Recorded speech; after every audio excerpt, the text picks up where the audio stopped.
করতে হবে, নইলে আমি তো সর্বশান্ত হয়ে যাব। কারণ বাদল একটা শয়তান। বাদল যদি শয়তান হয় তাহলে তুমি কি বিপুল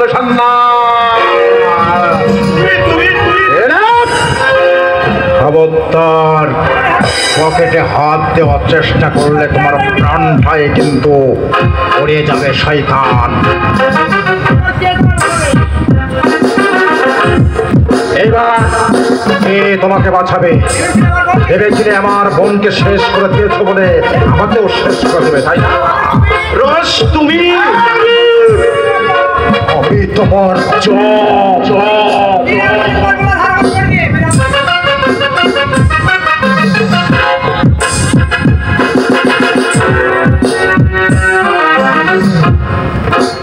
বিনা দোষে তোমার হার আমার পকেটে ঢুকিয়ে আমাকে ছেলে পচে মারতে চেয়েছিলে, কিন্তু পুলিশের সাধ্য হলো না আমাকে ছেলের মধ্যে আটকে রাখতে। তাই তো জেল থেকে পালিয়ে এসেছি শুধু তোমার প্রতিহিংসা করতে। না, কোনো কথা শুনবো না। যে শয়তান আমাকে নিচে নামিয়েছে, যার জন্য শ্যামলের অতৃপ্তাত্মা এখনো পর্যন্ত ঢুকতে ঢুকতে কাঁদছে, যার জন্য আমি সমাজের ছোট পাঞ্জা, যার জন্য আমি দশের কাছে এই দেশের কাছে একটা সন্তান, আর হাত থেকে তোমার রেহাই নেই। আমার একটা অনুরোধ রয়েছে। অনুরোধ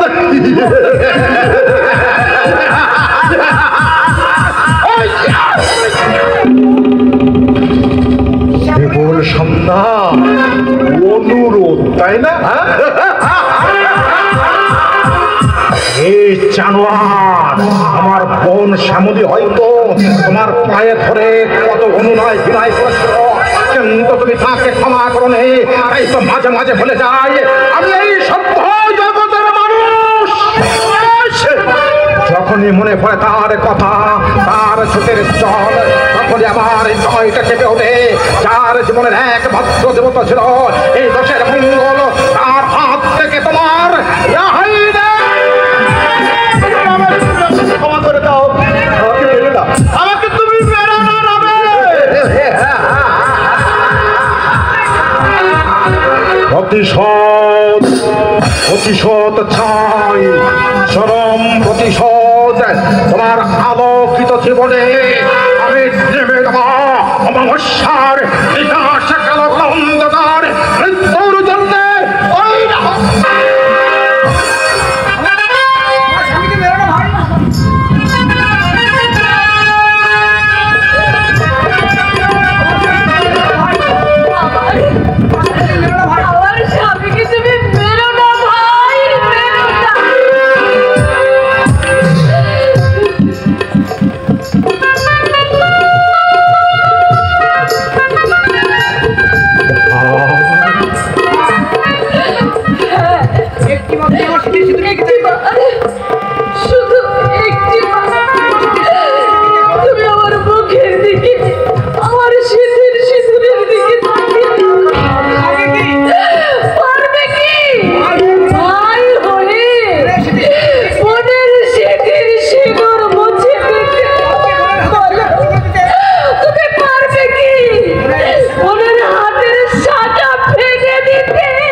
তাই বলে আমার স্বামীকে মেরে তুমি কি তোমার বোন শ্যামলীকে ফিরে পাবে দাদা?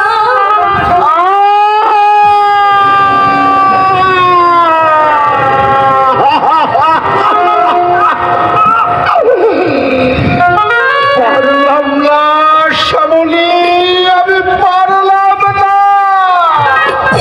ওরে তোর মৃত্যুর প্রতিশোধ নিতে গিয়ে আর একটা মনের শিথিল সিঁদুর হাতের শাখা আমি শূন্য করতে পারলাম না। রমেশ, বিপুল সন্ধ্যা, তুমি খুব ভাগ্য নারীকে স্ত্রী রূপে পেয়েছ, খুব খুব ভাগ্য।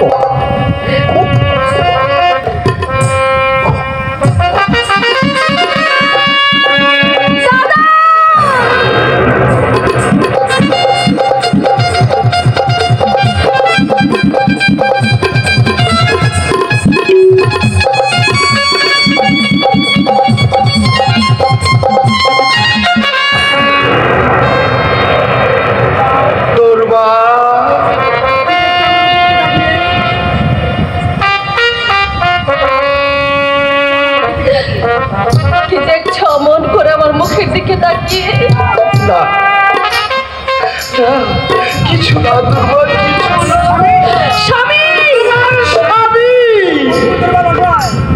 আজ দুর্বল অসহায়, কারণ আমি পরশ পাথরকে আমি নোংরা করতে চেয়েছিলাম, আমি নোংরা করতে চেয়েছিলাম, আমি নোংরা করতে চেয়েছিলাম।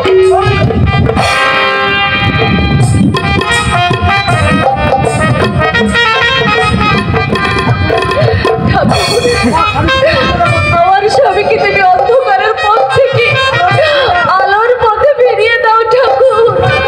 আমি তোমার কাছে আর কিচ্ছু চাই না, ওকে তুমি অ্যাক্সিডেন্ট হয়েছে, সর্বনাশ হয়ে গেছে দিদিমণি, সর্বনাশ হয়ে গেছে। কি হয়েছে ভাই, কি হয়েছে? বেরিয়েছিলাম মোড় বেরোতে অ্যাক্সিডেন্ট।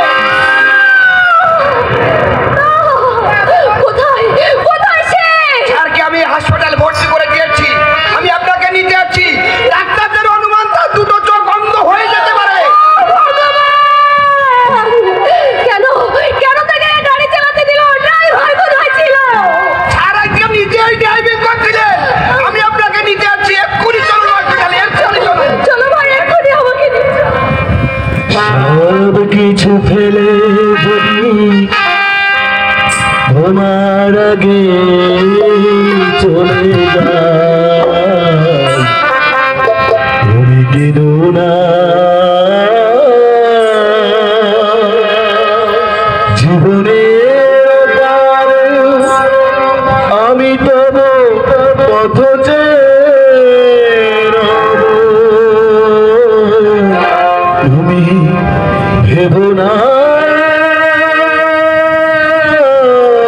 সব কিছু ফেলে যদি তোমার আগে চলে যায়, তুমি কেঁদো না। নিয়তির নির্মম পরিহাসে সংসার মাঝে ঠাঁই হয়নি আমার, বিনা দোষী বিনা অপরাধী দুর্নামের বোঝা মাথায়নি, চলে আসতে হলো বাড়ি ছেড়ে। আমার গর্ভধারিণী মা প্রতিজ্ঞা করেছিলেন, আমার মুখখানা দেখলে নাকি আমার মায়ের মৃত্যু হবে, সেই অবধি কখনো বাড়ি ফিরে যেতে পারিনি। আমি চেয়েছিলাম দুর্বাকে নিয়ে একটা সুখের সংসার গড়তে, কিন্তু চক্রান্ত করে বিপুল আমার জীবন থেকে দুর্বাকে কেড়ে নিল। কেড়ে নিয়েও সে শান্তি পায়নি, দুর্বার উপর নির্যাতন নিপীড়ন করে চলেছিলেন। দুর্বার বাবার সঙ্গে একদিন দেখা হয়েছিল, দুর্বার বাবা খুব কান্নাকাটি করছিল, বলছিল হলো বিপুল তার স্বার্থ চরিতার্থ করবার জন্যে প্রতিহিংসায় মত্ত হয়ে দুর্বাকে বিয়ে করে দিয়ে গেছে, দুর্বার প্রতি অনেক নির্যাতন নিপীড়ন করছে, এমনকি বেশি অর্থ উপার্জনের জন্য দুর্বাকে হোটেল বারে নাচাতে চেয়েছিল, দুর্বা রাজি হয়নি। এই জোর করে নাকি দুর্বার স্মৃতির সিঁদুরটাও বিপুল মুছে দিয়েছে। আমি সেদিন কাকাবাবুকে বলেছিলাম, কাকাবাবু দুর্বার দুর্দিনে যদি কখনো সময় পাই, সুযোগ আসে, দুর্বার পাশে আমি দাঁড়াবো। ঈশ্বরের কি অদ্ভুত খেলা! আজ সকালে যখন আমি রাস্তা দিয়ে হেঁটে চলেছি, তখন বিপুলের সহচর ওই বাদল এসে আমাকে জানালো, নিজে ড্রাইভ করতে গিয়ে বিপুল গাড়ি অ্যাক্সিডেন্ট করেছে।